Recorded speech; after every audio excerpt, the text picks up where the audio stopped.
Le pavillon marocain de 1967 au Canada, mettant en avant le thème de l'hospitalité, nous transporte dans un voyage dans le passé pour comprendre l'importance des traditions et de la culture ancestrale marocaine.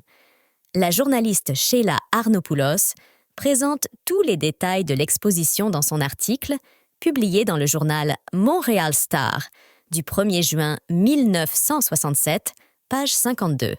On peut notamment lire « Rendez-vous au pavillon marocain de l'Expo ou à la boutique marocaine pour trouver d'authentiques caftans, bernous et djellaba.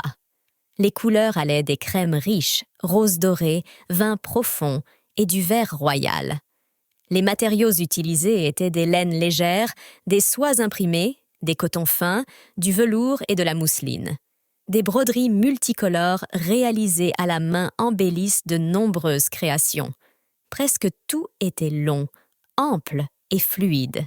Des djellabas, aux manches larges avec des cols hauts, on y trouve du velours, de la soie et du brocart. Concernant les caftans marocains, 3 ont été des tenues du XVIIe siècle qui semblaient n'avoir rien perdu de leur parure et de leur opulence, en dépit de leur âge. La plus impressionnante était une robe de mariée en velours vert foncé, ornée de bandes d'or. Certaines de ces robes étaient accompagnées d'un manteau souvent muni d'un capuchon, appelé bernous. Le Maroc est un pays connu pour son riche patrimoine culturel, qui se reflète également dans ses habits traditionnels.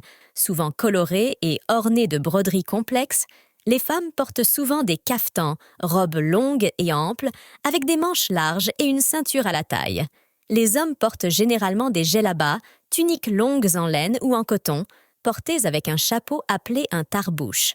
Les tenues traditionnelles sont souvent portées lors d'occasions spéciales telles que les fiançailles et mariages, constituant un élément important de l'identité culturelle du Maroc.